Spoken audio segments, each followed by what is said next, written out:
Official. Hello, everyone. Welcome.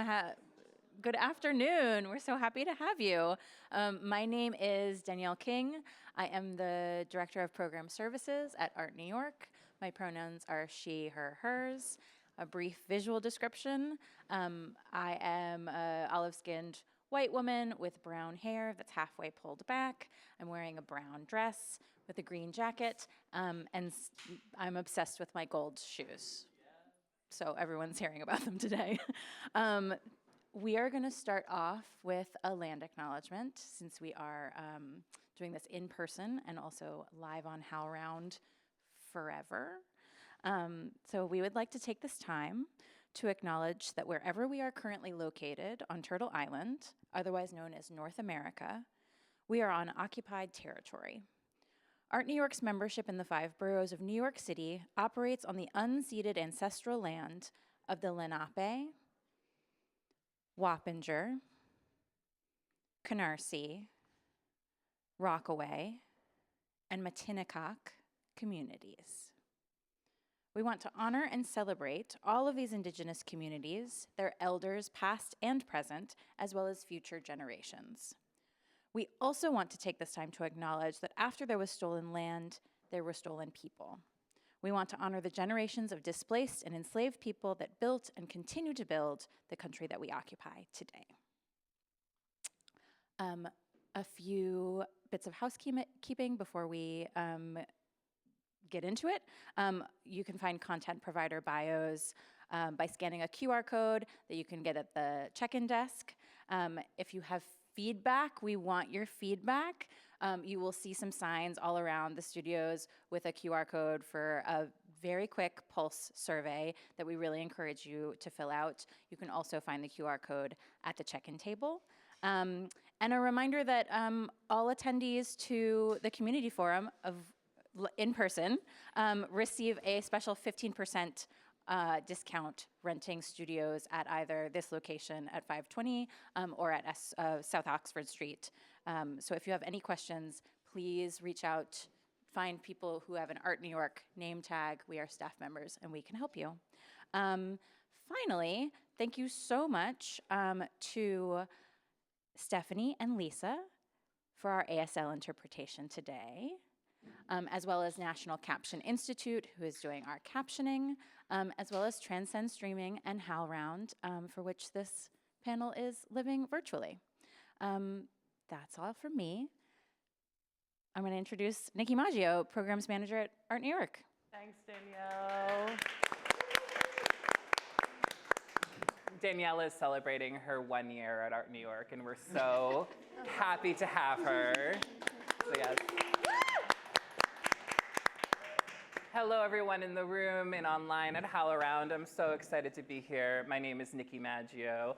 My pronouns are they, them, or N, and a visual description of myself is I'm a white trans person. I have black brown hair tied up in a bun. Because it's gonna be Halloween in a couple days, I'm wearing a fun Halloween sweater from Disneyland, which is an artistic version of Snow White's poison apple. It's in green, pink, and black. And I'm wearing blue jeans and gray sneakers. And I'm so, so blessed, honored, and excited to be in conversation with my incredible 4 panelists here and with everyone here in the room and for our folks at home. So before I pass it over to these lovely folks and to introduce themselves, I'm gonna give a little context about how this panel came to be, how this session and offering came to be, and why we're all here today. So when we at A.R.T New York and Program Services were deciding what we wanted to produce for our upcoming community forum, we thought about this theme called Seeking Alternatives, finding new ways of working when old ways aren't working for us any longer. And so here at A.R.T New York, I'm Programs Manager, but outside of A.R.T New York, many of y'all know I'm a freelance director. And I was working with some young, also up-and-coming emerging directors. And we were having conversation of how do we get work up nowadays? It's 2025, it's scary. And a lot of my cohort members and friends were finding themselves producing for the first time in a festival content and context.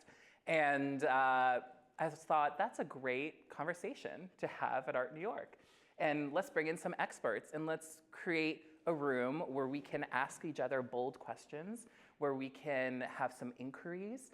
And one of the things that I told my lovely friends here when I talked to them on the phone the last couple of weeks is there's no pressure for this conversation. We've already met success by just being in the room with each other today and beginning the conversation. You know, the goal of this is to turn the rock over and see what's underneath. And maybe we're not gonna have a chance to clean it, but we're gonna at least examine it. And maybe we'll clean it later, maybe it will stay uncleaned. We don't know. That's a really weird metaphor. But that's how we are here today. So we're gonna hear from a bunch of folks who are independent producers, who are producers working in organizations, small, medium, and large, and producers of festivals themselves, and have a long history and have so much incredible things to say. So I'm so excited. So we'll begin with some questions, and then about 20 minutes towards the end, we will open it up to our folks in the room for a fun Q&A and hear your questions and begin that conversation and that dialogue together. So thanks, y'all. So I'm gonna pass it to Emma, do an introduction, and I would love, let's see what I wrote. Who are you? That's a great question. What identities are you carrying into the room today? What organizations or not you're representing? And how you first found yourself producing and through a festival lens? And I can help guide us through that as we go. Who am I? I'm Emma Orme. I use she and they pronouns. I am wearing all black. I had a really colorful shirt on, but I got too hot. I'm wearing like a Western style belt. My hair is up in a clip. Square-toed boots. I'm just talking about the parts of my outfit that I like the best. Yes. And I am the producing director for the team, which is a 20-year-old devising ensemble that was founded by a group of friends who went to NYU together. And then I'm also still a practicing independent creative producer where I can find the hours. I came to produce in a festival context because through two routes. This is so just like transparently speaking. We have some late folks Yeah, there's a lot going on. Okay. Take your time. So this is actually, when Nicky originally reached out to me to do this panel, I was like, I'm very happy to do this, but this is the very first time I am producing within a festival context. Yeah. And I'm producing within a festival context on behalf of two entities, for lack of a better word, like artistic organisms that are at very, very stages of their journeys, very different stages of their journeys. So the team, as I said, is a 20-year-old ensemble and has a long history of participating in festivals like Under the Radar and has done a huge amount of touring around the world and is like a long-standing participant in the community of interdisciplinary presenting ecosystem around the world. And then I'm also producing for Lisa Fagan and Lena Engelstein, who are a dance choreography theater duo. And they are participating in a festival for the first time ever in Under the Radar. And they're really at the outset of being perceived as an entity and of having their work sought out in a way that requires them to have some sort of producing infrastructure around them. So I have two very different perspectives into the festival. Are those all the questions you asked me? You okay. Did great. Yeah, that's what I'll say for now. Hi, my name is Bailey Williams. I use she, her pronouns. Based on my physical descriptors, I look exactly like Emma Orme. Except I'm wearing pointy-toed shoes. So I am the witch version of Emma. Yes. Yeah. Cowboy witch. It is Halloween in 2 days, Yeah. so Yeah, it is appropriate. Yeah. So I am a playwright. I am a freelance producer, and I am the co-director. I'm one of 3 co-directors of the Exponential Festival. So I come to producing through a festival context through 2 different lenses. My first show ever in New York was in 2018. It was through the Exponential Festival. It was called Buffalo Bailey's Ranch for Gay Horses, Troubled Teen Girls, and Other, a 90-minute timeshare presentation. Then I returned to the Exponential Festival a few years ago, and now I am helping to lead it. So I know how to produce from the inside, and now I'm in my first year of sort of seeing how the sausage is made behind the That's scenes. beautiful. Yeah. No, I was really excited to include you because you have such an artistic approach to it as an artist, having gone through festivals, and then now to be on the other side of it and producing through and running the festival. So it's gonna be really excited to have you here. Thank you.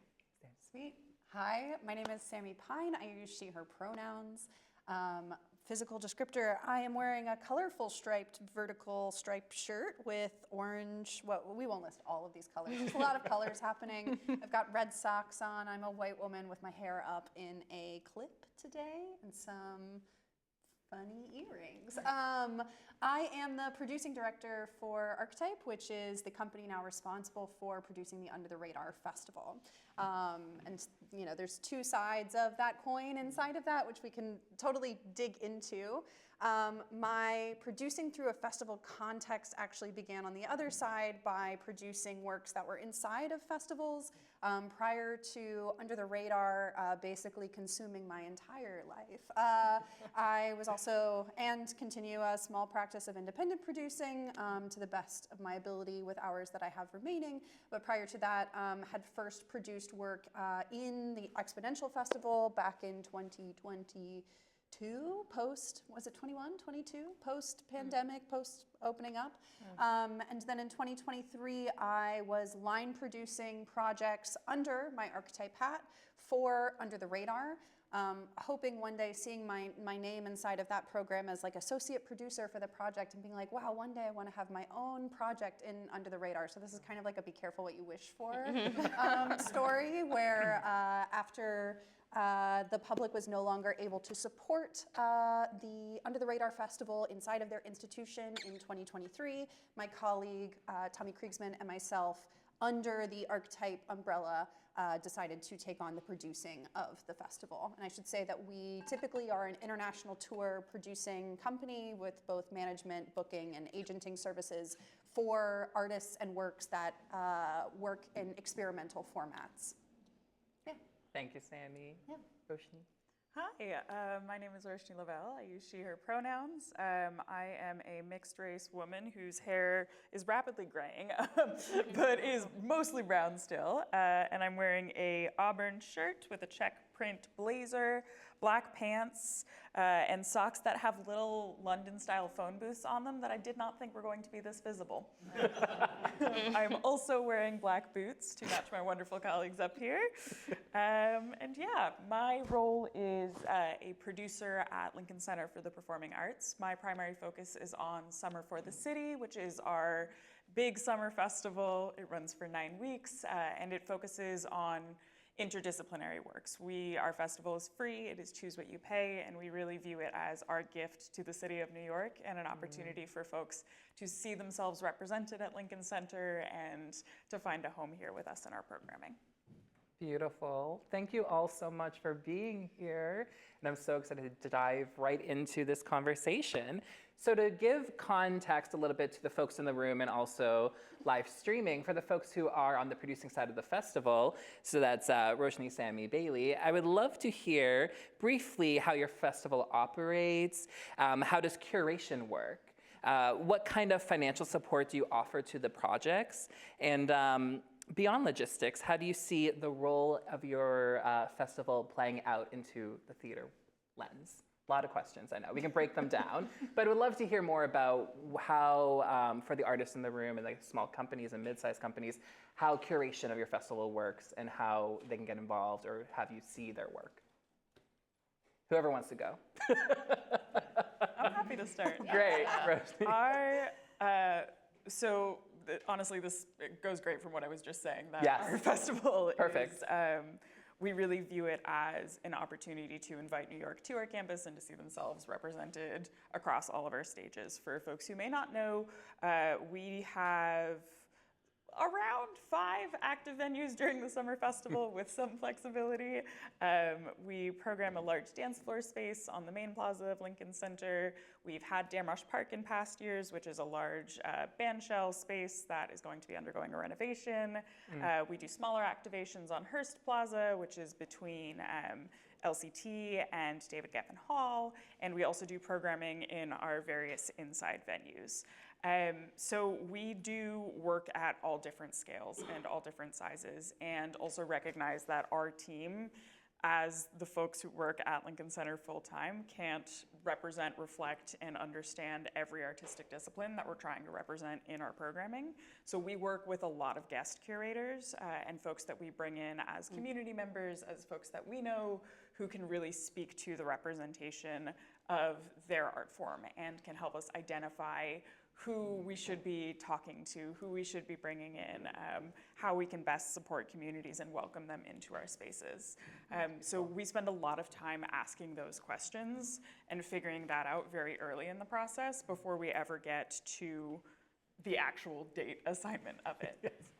But for our festivals, we do try every year to pick like one sort of framing umbrella entity for all of our curators of saying, this is the thing that we want to focus on. These are the voices that we're trying to uplift. This is an idea, a concept, something that we really want to be the through line for all of the works that we're bringing.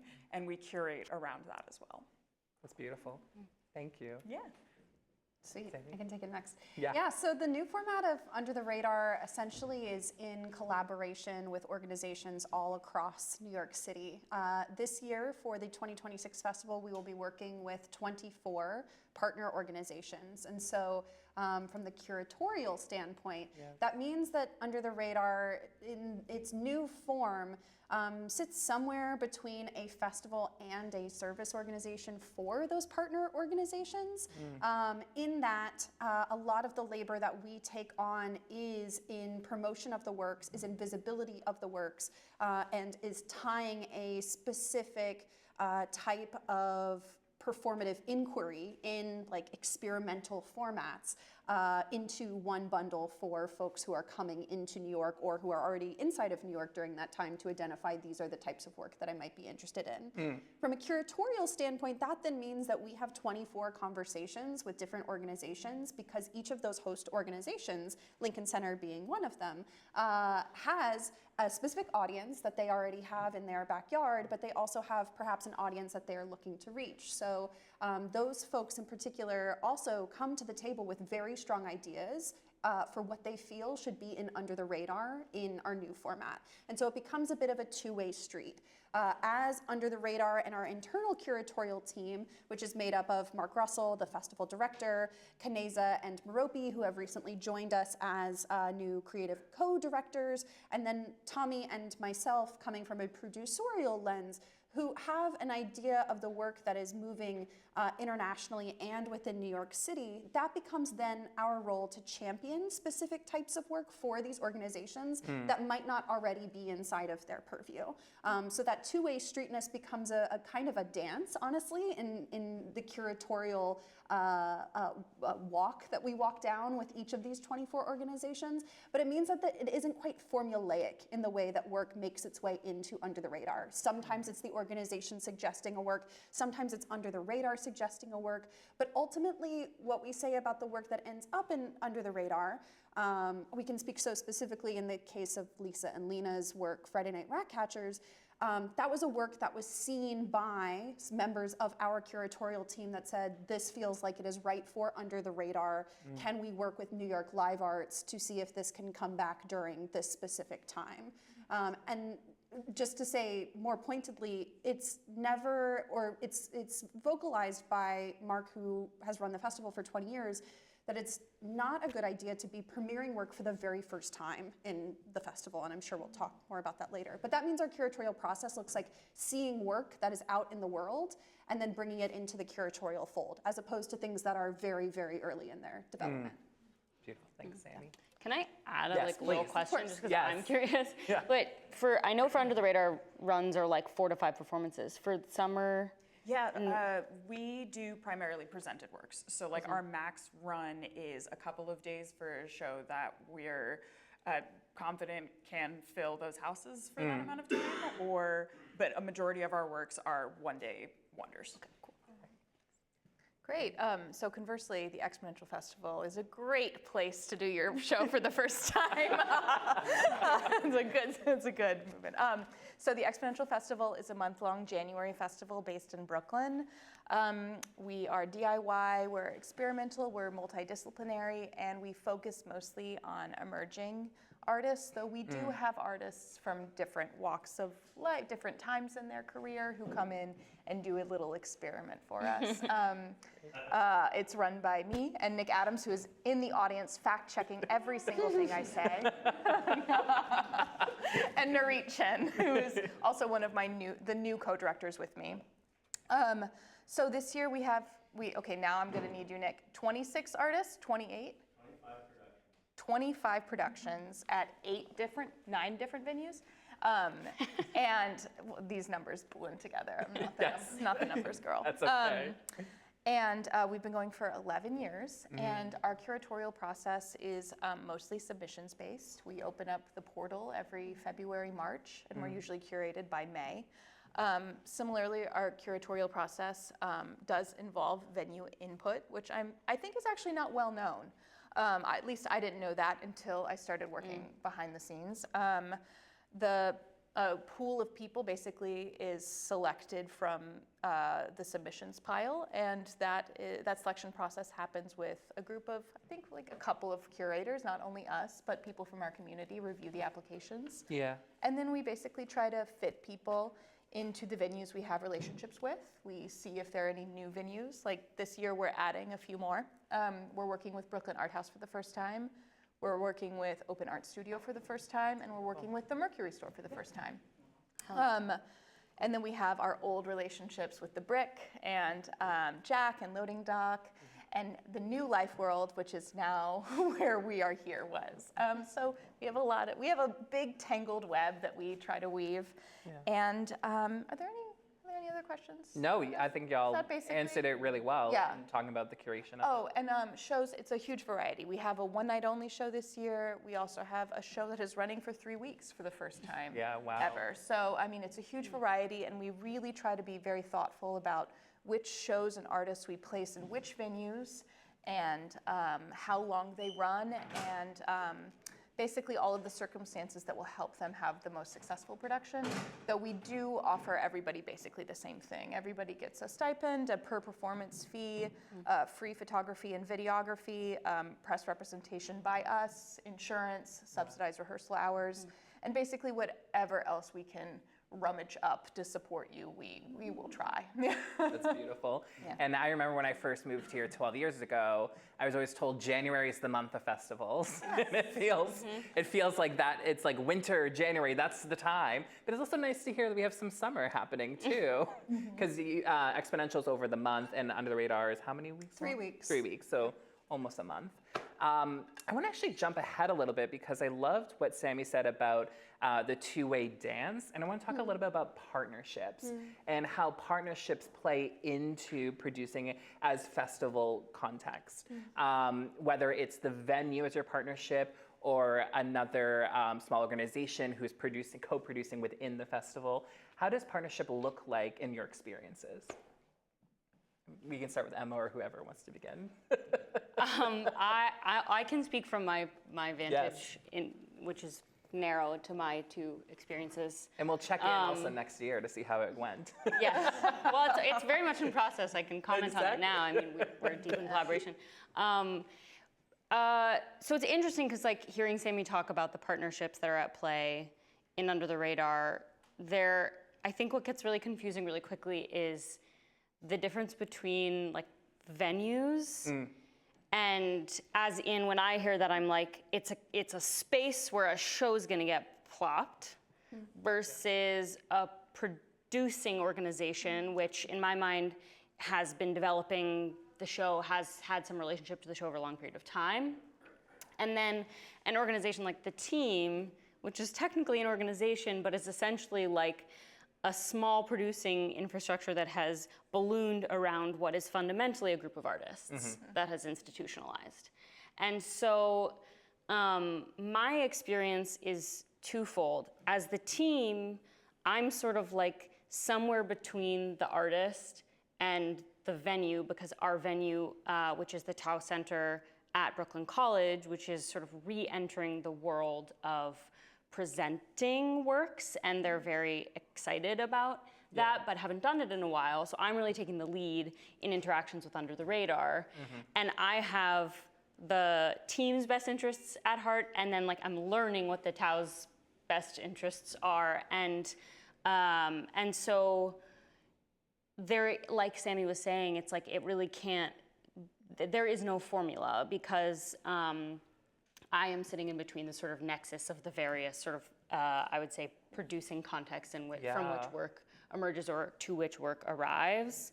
And then with Lisa and Lena's show, I'm sort of functioning like their manager or like their agent, but with a creative lens, because the show is co-commissioned by New York Live Arts and Under the Radar, but like I'm really the one who is making fundamental decisions about how, first of all, like the development path of the show, who gets hired onto our design team, how we're paying everyone, how we're structuring the budget, how much we're willing to fundraise. And so doing the indie producing and then plugging it into the venue of New York Live Arts, which is like slightly more involved than just plopping the show in. They recognize Lisa and Lena's talent and are supplying crew.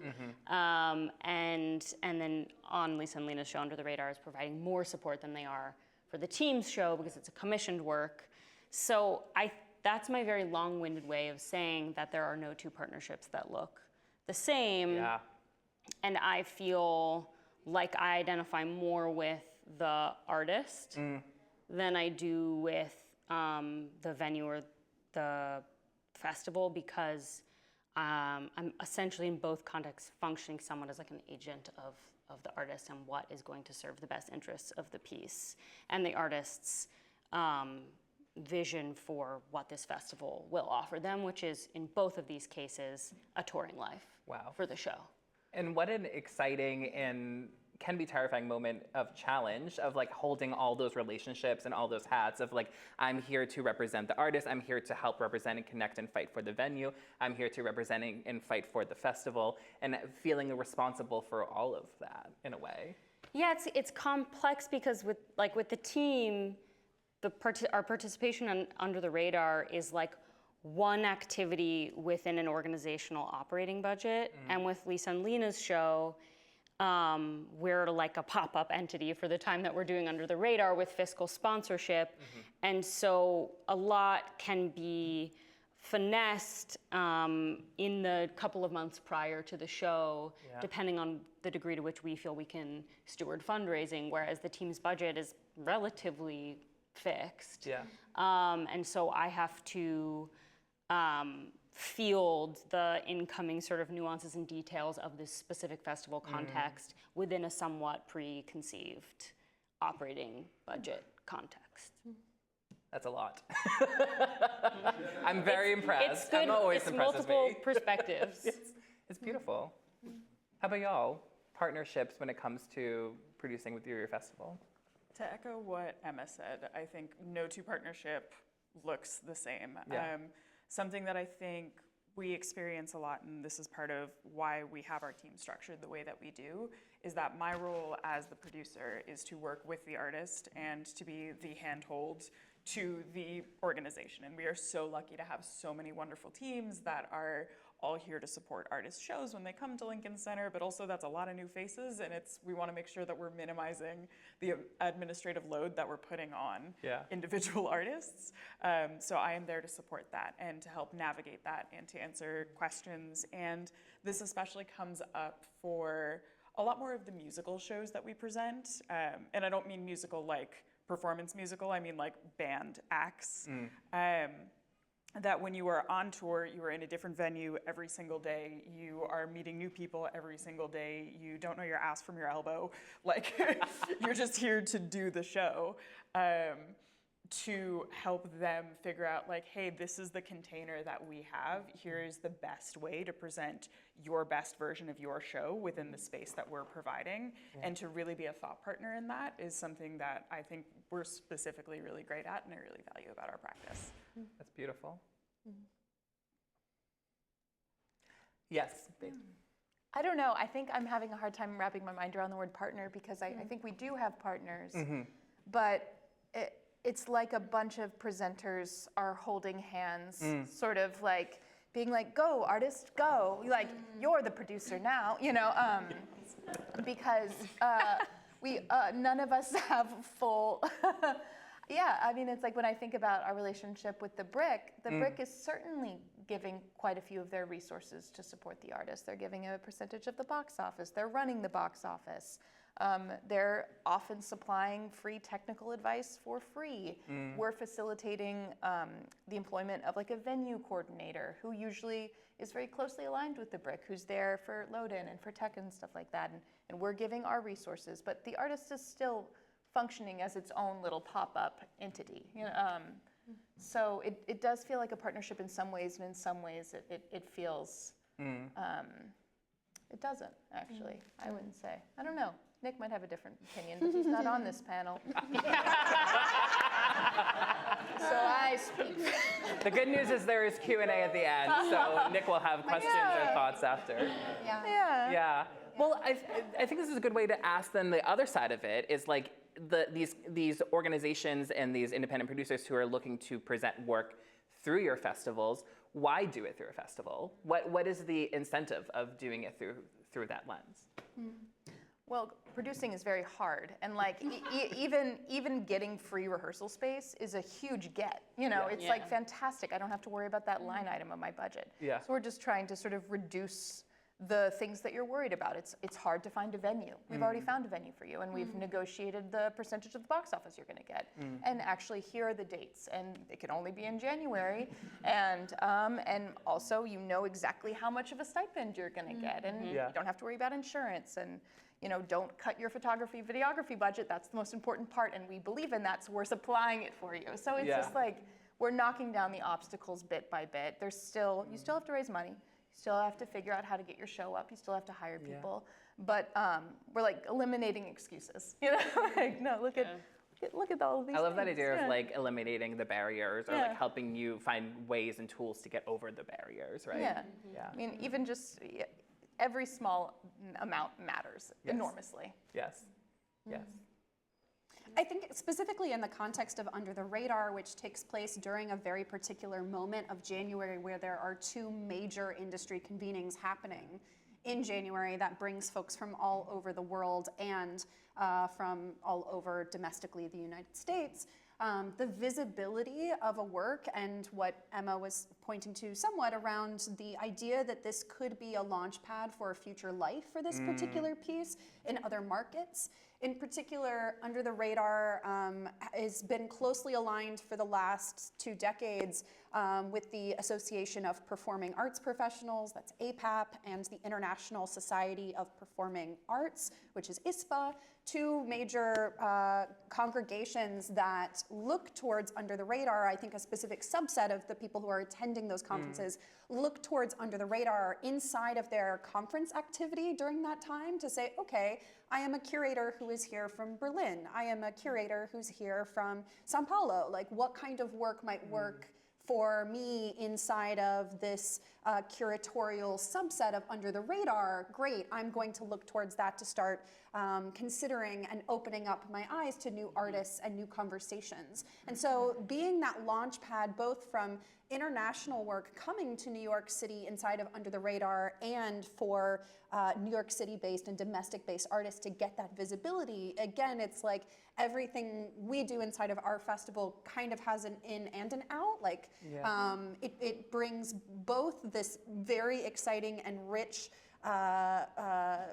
curatorial inquiry to the table for our backyard that they, wouldn't otherwise not be able to see a work that is in the UK, in Brussels, in Korea, but now they get the opportunity to. At the same time, those international curators would never have the other opportunities to be looking around and saying, okay, what's happening here in the United States? And so that's also some of the service to artists that is built in inside of that festival infrastructure. That's great. I love the idea of a launch pad, right? And so one of the questions I have here, and I'm jumping around a little bit, is using it, thinking of it like these artists coming, being like, this is a means for me to launch the show and get the future life of this work. But sometimes there's so much work for the audience. And we had, yesterday at our community forum, we had a really great conversation about PR and marketing, how that's working now in press. And so like, how, do you have tips and tricks of like how to get your show, your art out through the noise? It's interesting because I think one of the questions I always ask artists when they ask me to produce their work is like, what's the purpose of producing? Why are you hoping to put your work on? Yeah. And beyond the maybe obvious and obviously crucial like core passion for the piece and the feeling that it must be seen. Why do you want to make this work at this moment, within this budget scale, at this place? And I think being clear with yourself about the function of like why your piece should be seen at this moment when 100 other pieces are also happening in New York City is really important. And so I think the kind of the clarity of your purpose is essential. And then that will really dictate how you communicate in the lead up to the presentation. So like for the team, I'm already emailing presenters who are coming through APAP and ISPA to say, FYI, we're doing our show. It's in Flatbush. I know your hotel is on 50th Street or whatever. Build in an hour and a half to get to our show. It's gonna be worth it, I promise.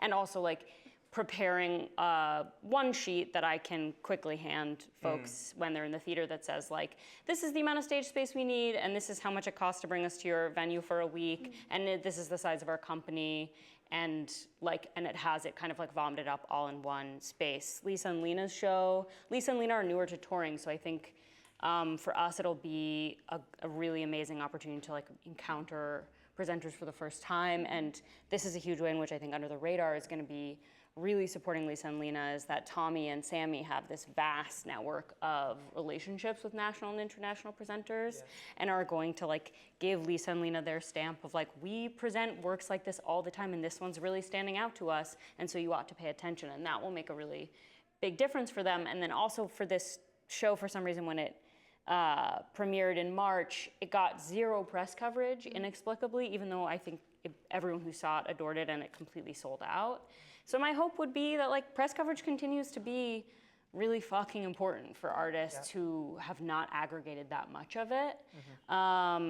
Just even having like a 6-word pull quote that we can then hand to a presenter who will then be taking the show wholesale out of Under the Radar and putting it on their stage to explain it to an audience that has no reason to know who these two artists are, will be hugely helpful. And I think it's a lot of one-to-one, really personal communications and really intentional communications, like not just emailing the 200 presenters you have on your spreadsheet, but actually thinking like, is the stage big enough for this show?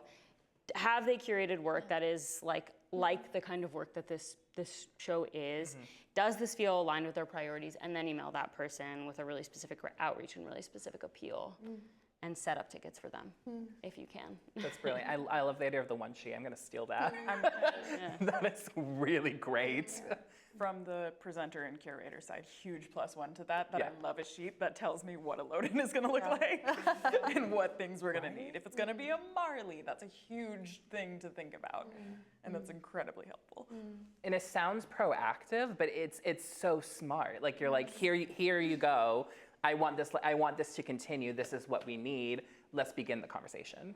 Yep. And you're here already seeing my show. Yeah. It's brilliant.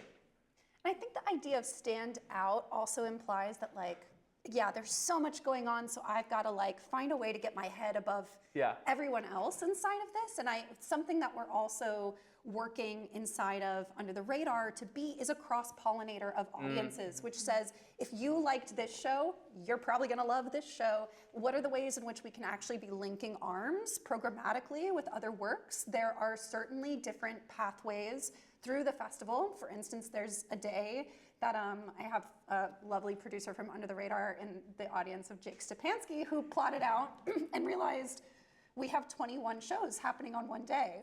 Wow. So how do you actually get an audience to see all of those shows? Yeah. Sometimes it's physically impossible. But what are the ways in which we can start identifying pathways, whether that's thematic, whether that's geographic, whether that's the kinds of art that you want to be engaged in, highly technological or incredibly analog? Like, what are the ways in which we can actually be communicating to audiences so that a pathway in a festival, which automatically assumes there are multiple performances happening and you want your audience to be seeing multiple things, to continue to plot their path through the festival versus, oh, I like this show and this artist and I slide in and I slide right back out and I don't see anything as part of the rest of the festival. So it's like looking out and linking arms in that way. I love the idea of linking arms and like why work in a festival, why produce in a festival? That, right? It's like you're gonna come to my show, but also let's support the other people linking arms and see what else is there and we can create together. I think it's the context part of the festival context. Like, it's New York, the market is always oversaturated. Like, I think being able to say this is a part of the under the radar is a huge draw. And I would hope that similarly, like, all of our artists are young artists. Being able to say this is a part of Exponential Festival would give them a small leg up in otherwise like a very difficult sell to come to my show for the very first time. And I think what I'm very proud of for Exponential is that I think one of the first steps you have to make as an artist is understanding who your audience is, understanding how to get them to come to your show, understanding how to speak to them. And I think that Exponential gives you a pretty low stakes way of figuring out who those people are that hopefully you'll bring with you for your whole career. Like I think Lisa and Lena were in Exponential and that was part of their career building, or at least I hope it was. And I know it was a part for me. Buffalo Bailey, I still have those emails, baby. You're still on my email list if you came to Buffalo Bailey. Never getting off. Wait, and that's a perfect segue, Bailey, to my question of like, the artist and the producer from 8 years ago or 6 years ago who did the Exponential Festival, what would you tell that person now, or like going into it? Like what would you tell people who are doing this work at a festival for the first time, in any of your festivals? Or wish you knew? It's a hard question. I think I wish that, and maybe it sounds just like so obvious sitting here after the conversation we've had, but I wish I knew how relational all of this is.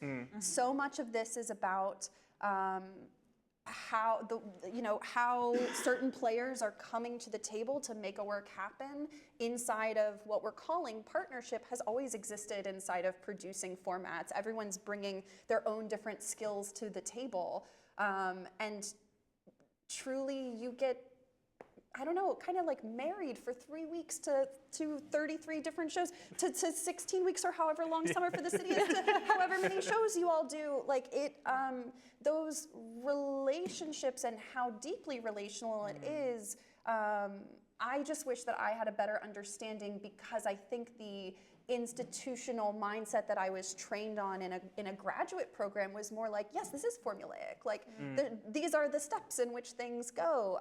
I think the bets kind of go off for festivals because there's such chaos happening all the time that sometimes it is like, okay, the 4 contacts I had are now not answering and now I have to figure out how I'm making this thing appear in 5 hours at the theater.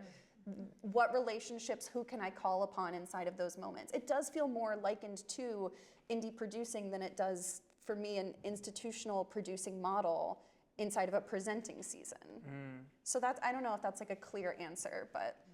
Well, what I'm hearing is that you have the tools already, right? If you're coming from an indie producing background. Yeah, I completely agree with that. I think that a lot of expo artists, I think, for example, feel a little bit burned by institutions. And so I think that when you come into the festival, it's me, Nick, and Narit on one side, and then at a venue, like for instance at Loading Dock, you have Stephen and Aaron. You're literally in their living room. And then you have somebody very close to the festival acting as your venue manager. And it's this whole host of people that are very much people who are doing this a lot out of the love of the game. And so I think like forging those relationships will really pay off long term, and also make your show like buoyant with good vibes. I really do believe that when you walk into a theater and it hasn't gone well behind the scenes, you can sense it in your heart. You're like, there's something rotten in this, and I don't know where it is, but like the way that like I can sense the dissatisfaction in the room, and I think that comes through. So I think making things with love and with compassion, with an understanding of people's very human needs and times and resources is absolutely central. And I also think my other piece of advice is not to raise too much money, and to think about the hat you want to wear. I think with artists and producers, like, you don't see how many jobs there are in the making of a thing until you're actually making it. And then you really need to make the decision, like, if you have to be on stage, who is running to Staples? You know, like, if you want to be the director, like, who is going to program the board? Like, you need to decide where the jobs are, what jobs you can reasonably hold. Are you writing the contracts? Are you paying people? Like, what are the jobs, and what are you able and willing and excited to do, and what do you need to ask somebody else to do? Can I, the how much, don't raise too much money thing? Yeah. Are you saying don't draft too large a budget? I'm saying, like, if you're gonna do a show at Exponential Festival, do not go and be like, I need to raise now $25,000. Like, no, don't do that. That's crazy. That's too much money for your three night show. Like, I think that Exponential is a place to really embrace DIY, low budget, go to MIFTA, see if your friends will work for $500. Like, you as a young artist, and I'm gonna say this, I'm gonna get canceled for it. You're not, you as a 25-year-old artist do not have to pay your friends a living wage. I'm so sorry, you are not MTC. You do not have to do it. You do have to communicate to your friends what you're asking of them, how much time you need, what the job exactly is, and then you need to negotiate when you're gonna rehearse, where you're gonna rehearse, like, are you gonna feed them? All of these things should be transparent and easily negotiated, and you shouldn't, like, don't, I just think that young artists have taken some of the wrong lessons from the past couple of years, lessons that needed to be deeply internalized by some of our large institutions, but not the 25-year-old trying to make the show for the first time. Yeah.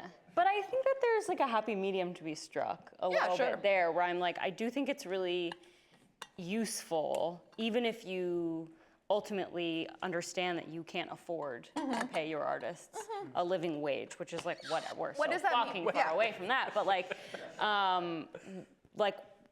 you said, how many hours do you think each job is going to require? Pick an hourly rate.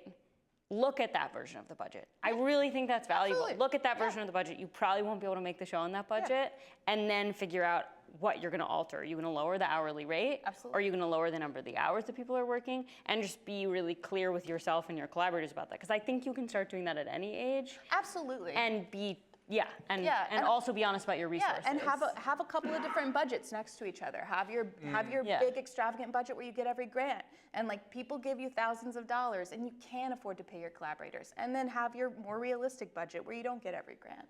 And like maybe your box office doesn't do as well. Right. But on my budgets, I like to have an item line at the end of each section that sort of shows what percentage of personnel is the total budget.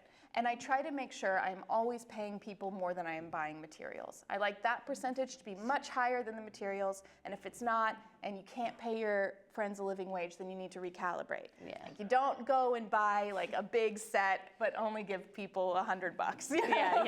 I need so many people to have heard that, Bailey. I mean, you can say it again if you want. I won't make you.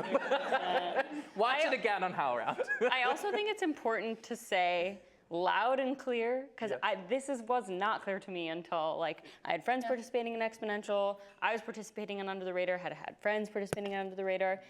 You have to fund the entirety of the thing generally that you are making if you are participating as an artist that is getting presented by an institution that is not producing your work. So that's, I think, important to internalize, and that comes back, like Under the Radar makes a contribution that, depending on the size of your budget, will make a massive dent or will make a very, very small dent. And so and I don't know what the Exponential fee is. It's not super high. Yeah. You know, it's a little, and every year we try to make it higher, and that's always going to be a goal. But it's never going to fund your whole production. And I don't think And that nor that's should it. no, I don't think that's possible with like the number of shows you guys are supporting. But I also think it's not 100% clear, or wasn't clear to me from the outside that was the case, that you are self-funding, which also means that you have to really, I think, engage in a deep cost-benefit analysis around engaging in one of these festivals, because in the case of the venues, at least I'm participating in Under the Radar, we're not getting box office. So it's really about what can your organization fund, what can you fundraise, and that's the budget that you have. And is it worth, is the potential of beginning touring partnerships or relationships with a number of touring entities worth spending that amount of money for your, I'm thinking specifically on behalf of the team right now, where I have to think about, the organization, the long life of the organization, and is it worth spending that money? And those are the we said questions, yes. that you asked before you say that yes. Yeah. You're brilliant, and it's getting me to my next question, which I really loved how we worded it. Was I do want to talk about advocacy for a minute, and I want to talk about how you advocate for yourself in your production, and this is the word I love. How do expectations and transparency play into that dynamic when you're looking at the relationship between the festival producer, the institution, and the production team and the producer that way? Expectation and transparency. Tips, tricks, thoughts?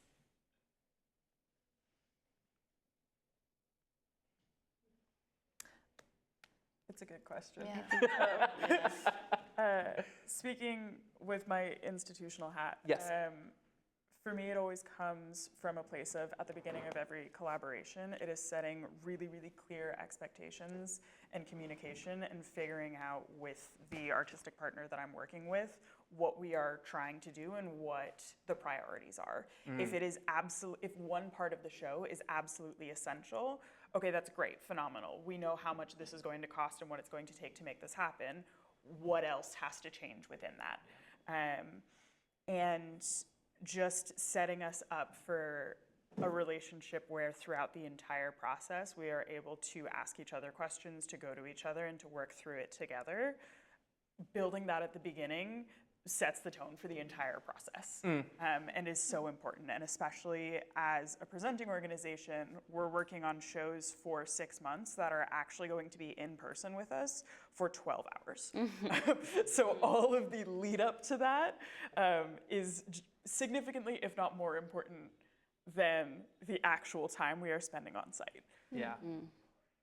And have you ever, and maybe you haven't, but have you ever found yourself having laid out that expectations and then expectations not being met and having to have those conversations? Yeah, and I think that's the hard part about being the producer is being the producer is having the hard conversations and saying, where do we go from here? And figuring out how we can come to a place where everybody is happy, or at least we have a show that we are proud to be putting on our stage that the artist feels good about. That's great. I mean, Exponential is an organization of few resources, so we have to be transparent because we simply don't have that much to promise you. And it's on our website, it's in our letters of agreement. Not all artists read those letters of agreement, but you should read a contract if you sign it. And I think in terms of advocacy, I mean, I think there's a great deal of goodwill and trust that goes into making this kind of arrangement with an artist. Yeah. And it does fall apart if goodwill isn't assumed. And I think all we can do as as a team is continue to try to advocate on behalf of the artist, even if the artist is being a stinker. You know, it's like, you know, yeah, I think it is about goodwill and trust. Beautiful. I only had to pause because we're rolling through the Rolodex of different configurations of all of our relationships inside of Under the Radar for 33 shows that happen in 3 weeks. And part of that too is we are still building the ship while we're trying to get on the ship and sail away. Where are you going? Well, I don't know. We just started to build the ship. Can I come? That inside of that too is like, where are we going? That inside of that too is like managing expectations when I have just said to all of you inside of this room that this could be a launch pad for future life. Yeah. The stakes are high. And so inside of managing those expectations and being transparent with what we have to offer, it looks like a lot of going back and saying, hey, we made this mistake and here's what's actually happening. Here's what's actually going on. And I think it is like an organization's willingness to own honesty inside of how we've shaped expectations and how we're trying to arrange, because it's not only 33 shows inside of 24 organizations, but it's the artists inside of those, it's all of their production managers, it's all of their front of house teams, it's our team of volunteers, it's so many different bodies coming to the table to make this happen that it, to the best of our ability, setting expectations is our intent, and working towards something that is, you know, like we all have the same goal and good intentions. That goes out of the window when I have to make 24 different phone calls to make something happen, and suddenly expectations run in different directions. So I think it is a constant recentering. I think it is constantly coming back to, hey, here's what we've talked about. And even having some of our partners say, hey, we actually talked about, we changed that last meeting and you're not remembering. I'm like, that's great. Yeah, let me look back up my notes and see what we actually talked about. So I think it's about like a willingness to be honest inside of those conversations, and the trust and good grace that our artists and partners meet us with, that say like, it's okay, you made a mistake. And in the same way, sometimes a budget balloons, things move out of hand, that we're like, it's okay, we understand you made a mistake, like let's figure out how we fix this together, instead of point fingers and say like, well, you did that and you did this inside of this.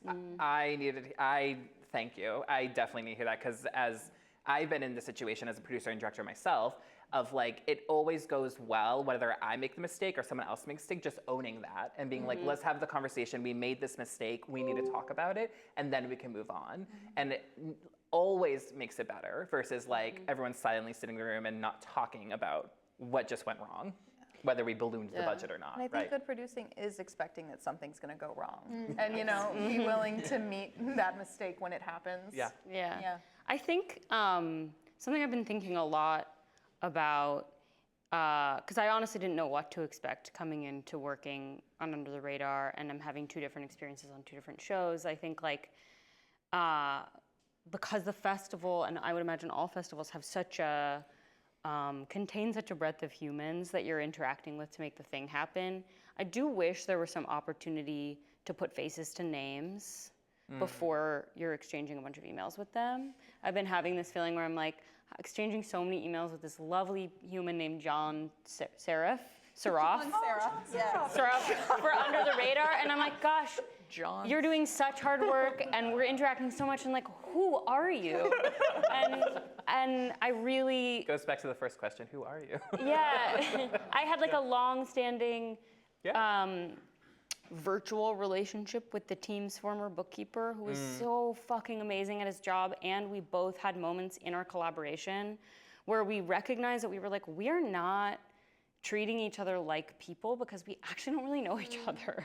And we haven't really interacted that much in human person or even on Zoom. We do all of this over email, and it changes the way you interact. Completely. And it's like there's some study that has recently come out about how, like, shocker, we don't contain embodied sense memory of, like, the shit that we're doing online.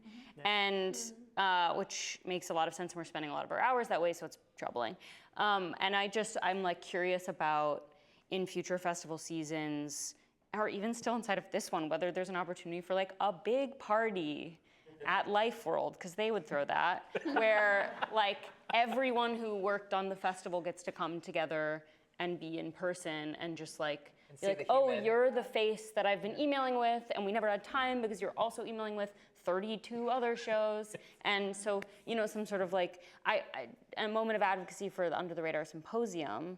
I don't know if folks have gotten their emails about that yet, but like highly, highly recommend attending that, because I think as a producer, I found it last year to be hugely like orienting in the relational dynamic that you're talking about, Sami. Like, I think about the curator from Berlin, and I'm like, the curator from Berlin, why would he want to talk to me, you know? I don't know how to reach the curator from Berlin, but then it's like you're in a room with all these people, internationally too, who are bringing these producing practices that are really, really distinct from the way we are working here, and it's so useful to interact with, and so useful to interact with people who are operating at every scale of producing too. And so I guess, like, I think transparency and expectations set within the context of like human-to-human interaction to the degree that it is feasible within the bandwidths of these massive festivals would be really helpful, yeah. That's huge.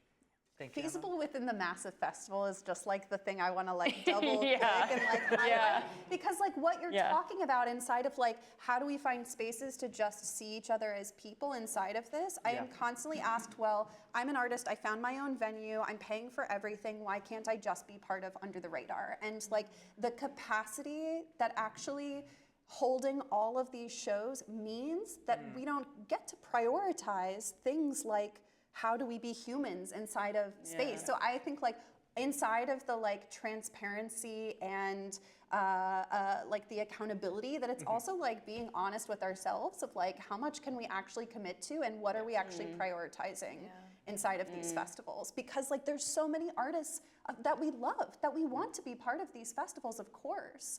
But that means if suddenly this thing goes from 33 to 50, then there's like something has to give, and that human part of things is what comes at the first cost. That's when boundaries can be incredibly positive, right? It's like knowing what is the limits that you're working amongst, and like when you can push it, and when you realize if pushing it is gonna hurt everything else, let's not do that, right? Oh my God, this has been so, thank you. Danielle said this earlier with her other panel of like fangirling over, I've been fangirling over all four of you, so thank you so much. It is time to open it up to the folks in the room. So I'm going to ask Danielle to walk around and pass the mic when people have questions for our lovely group. Whoever wants to go first. Hello. Hi. First of all, really want to appreciate all of you. And Nicky, great questions. Really good. You've covered 99% of everything. Here's my big question. And actually, and forgive me if I don't remember your names, all of you. Under the Radar. You brought up on your last comment about trying to have the time for humanity and all of this. The question for all of you is, you are going to ask your shows and the individual artists, why do you want to do this? My question to you is, why do you want to produce a festival? No, and you know, there's a seriousness to that question, because what are you giving someone that is so important that it makes your life richer when you're stuck in the chaos and it's not even your show? We all get up and quit. It happened at Art New York, Community Forum. For me, that's such an it's an easy answer. So thank you for that. But So since our festival is during the summer, we have all of these lovely external factors that we also get to contend with, like the heat, like the air quality, like the weather, all of the storms. And there is a moment that lives so true in my mind of there was a show that we were doing, and we didn't have to fully cancel the show, but it did start to rain past the point of just like an ignorable drizzle. And the way the entire audience just like popped up their umbrellas, closed in on the stage to get the little bit of cover, and was just so happy to be standing there in the pouring rain to witness this one performance. That's my everything. That is my love. That is like why I wake up in the morning, to create those opportunities for the audiences that we're getting to have the privilege of presenting this work for is the best. And Roshni's festival is outside. Yes. To keep people in mind. That's an amazing story. It's a great answer, but so many festivals, and you know this, because for those of us who see 100 readings and print showcases all year round, most of them are pure crap. So you're not just producing wonderful shows for everybody. You have a lot of money, like you said. We are very fortunate to have some truly wonderful donors and support. I can speak to the crap. No, I'm dead serious because I work for Exponential because Exponential was the first place to say yes to me. And so I have deep loving feelings towards this festival, but I also believe that in order for the great weird to emerge, a lot needs to happen. Like the loam has to be fertile. And that's why Exponential will always make a lot of shows. Like I never want to be in the position where we're only producing a handful of things. No, we're going to throw everything at the wall. And some of it won't be successful and some of it will. And that's deeply important to the cultural landscape of this city. Otherwise, we will lose the weird.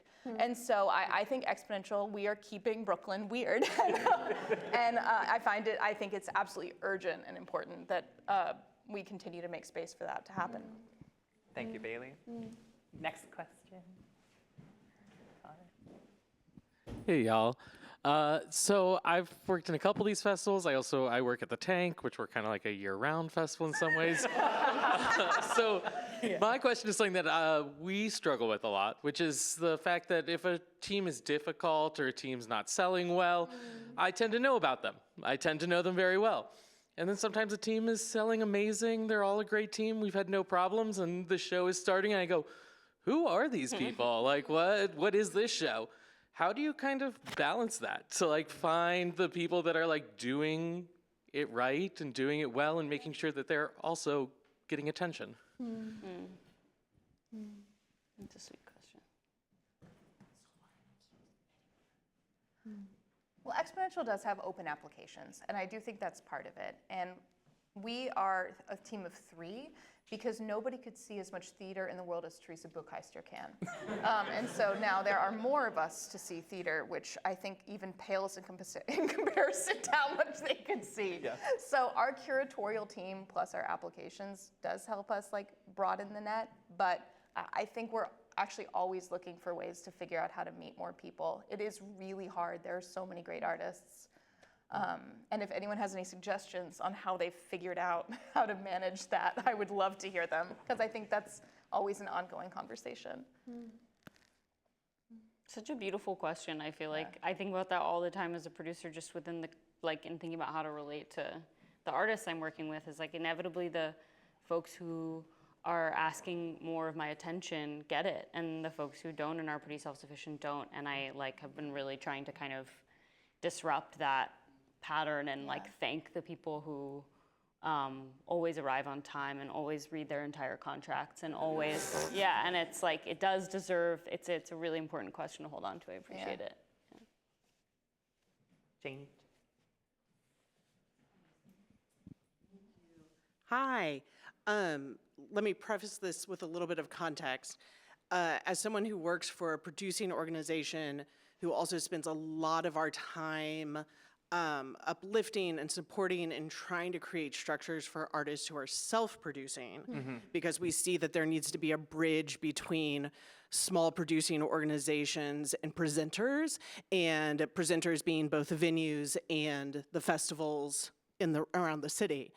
And I think that just ethically, I spend a lot of mind space thinking about the liability and the risk and the fundraising that we are putting onto our artists and the pop-up structures that our industry forces them to create.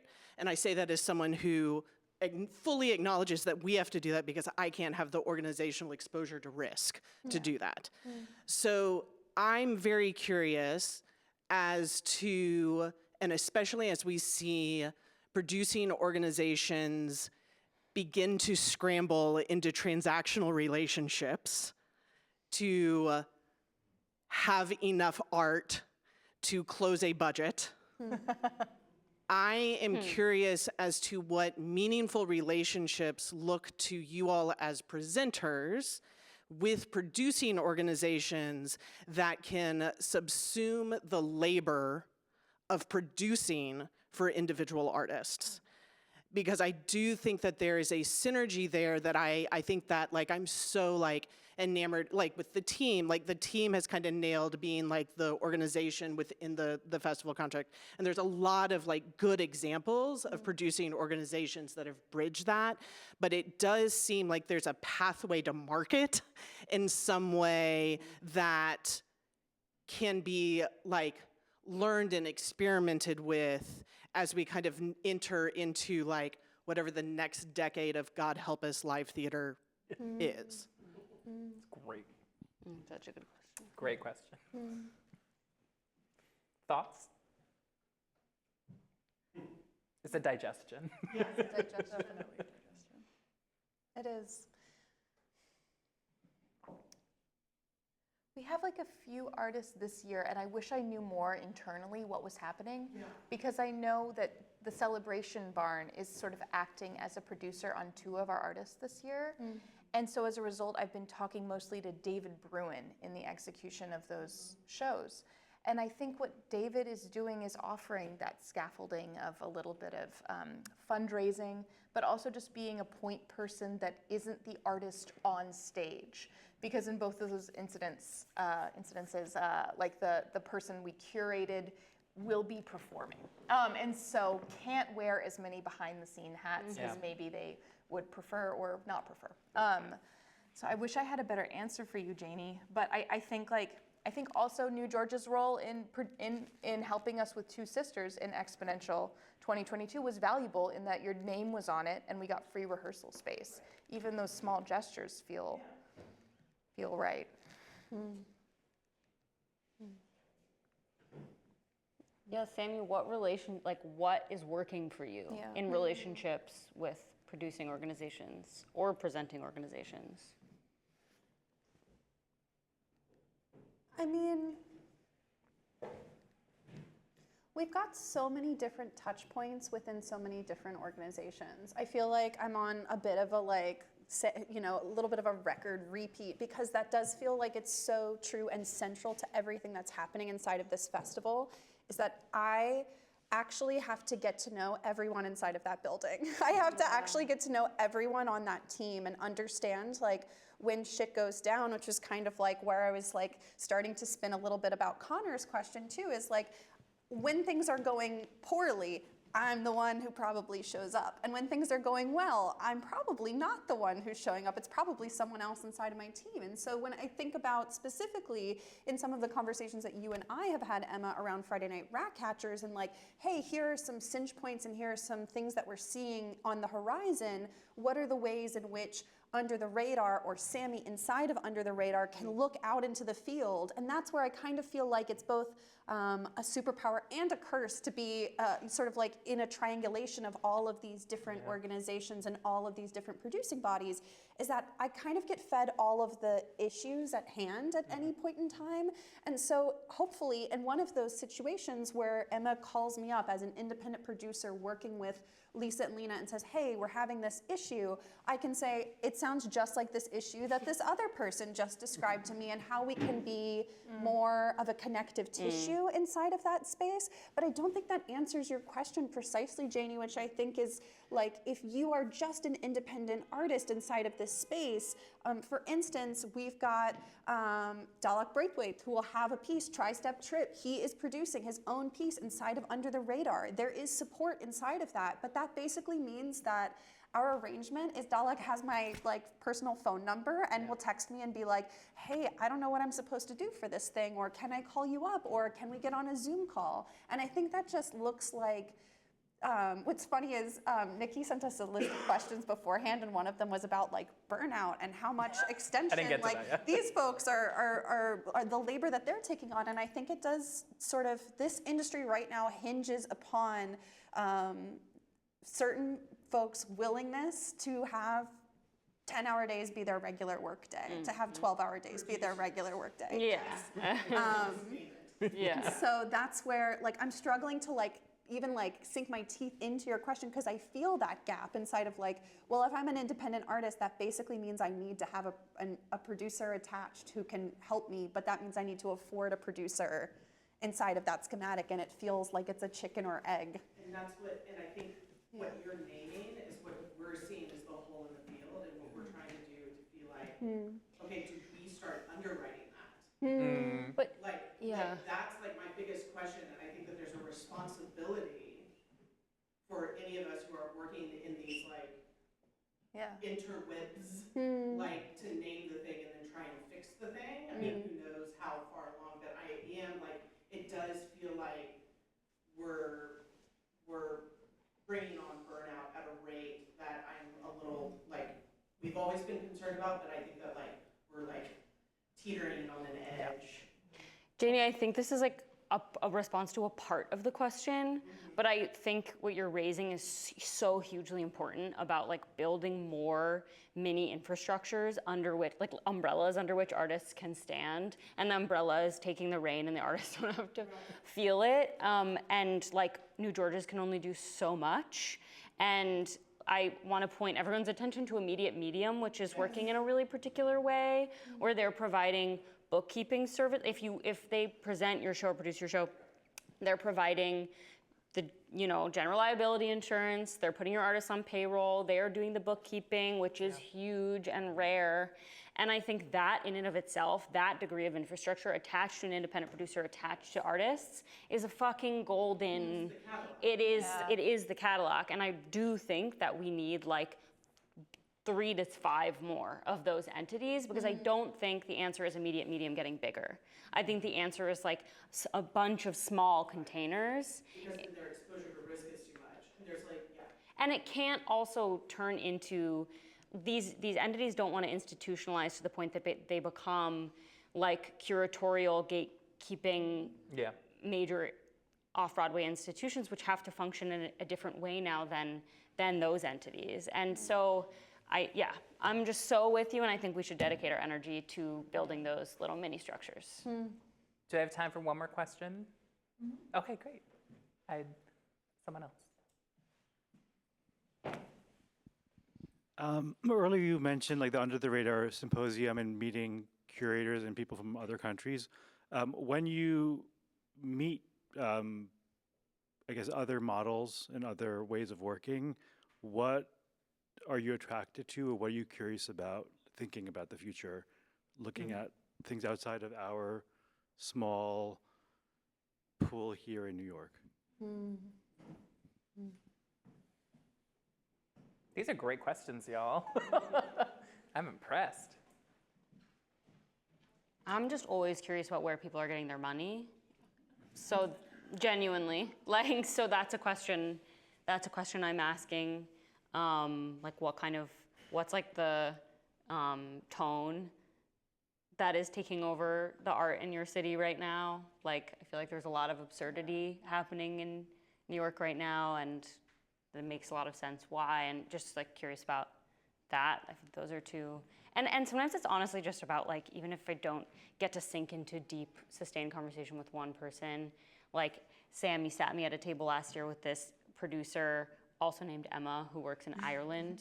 And now I follow them on Instagram, and it's honestly just really interesting to see like the candidates for, you know, like the woman who just won in Ireland, like she was supporting her candidacy the whole time, and watching her political activity on Instagram is just like expands my sense of like what other young people are thinking about and concerned with at any given time. Such a specific example, but there is this incredible artist named Laura Toms who's working out of Australia who managed to figure out how to set up basically a credit card where the service fee actually became a pot of money that then got distributed to artists. Wow. So I think inside of that, there's also a new ticketing platform that's also out of Australia called Humanitix, that their service fee goes towards a bunch of really incredible different funding opportunities between libraries and social services, but all sorts of great things. So it's like those kinds of like really concrete ideas where I'm like looking to my friends in other spaces. I think we're watching a very different scenario play out in international spaces where government subsidies that many of these organizations have looked towards are now crumbling, and they don't have a not-for-profit infrastructure, and they are getting really inventive about, okay, if we don't have tax deduction built into our society, how do we leverage other means of supplying money for the arts? I don't think like that's such a specific example of that credit card service fee going towards a pile of money for artists, but I'm really curious as things start to unwind a little more, like what are the creative ways outside of the not-for-profit tax deduction system that actually puts money in hands for artists? And I think we're gonna see some inventiveness that like I'm trying to hold a lot of optimism for in the next couple of years. Yeah. That's great. One more question. Who wants to bring us home? No pressure. Yes?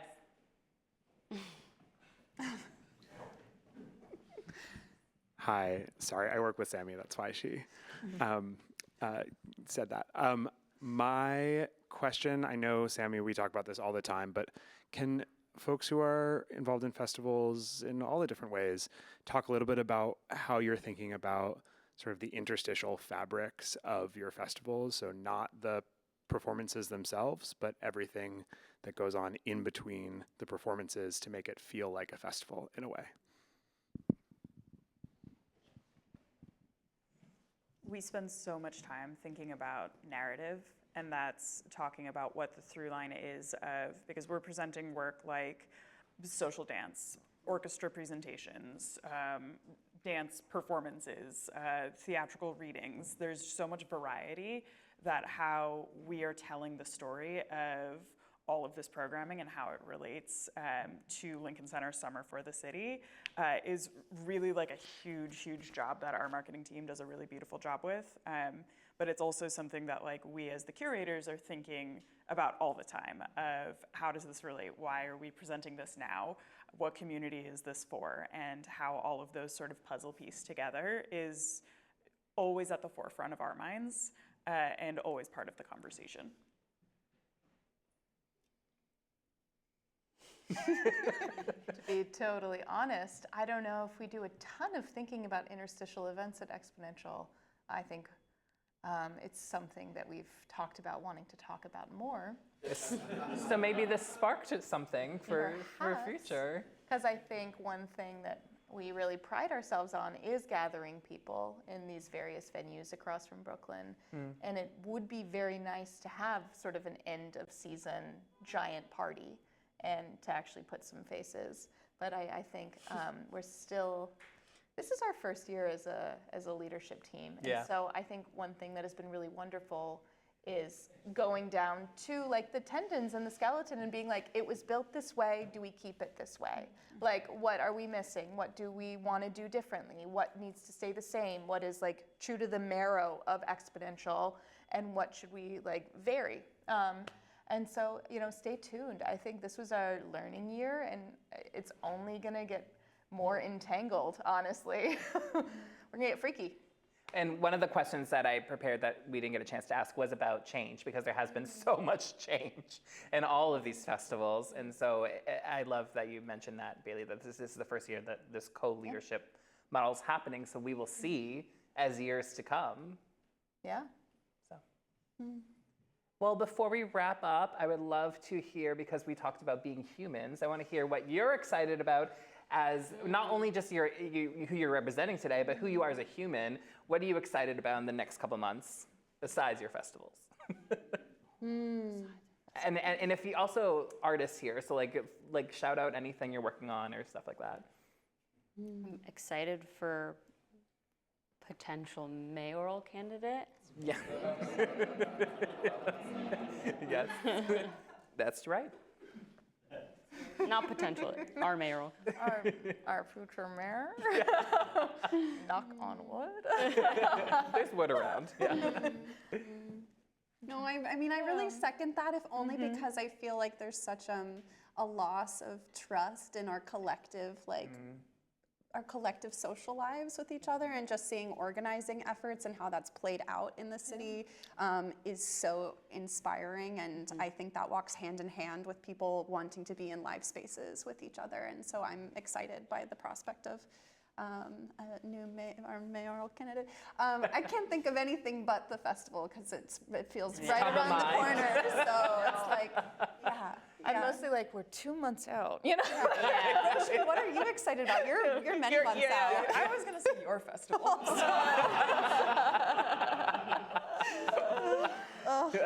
But 9 months will fly by so fast. They always do.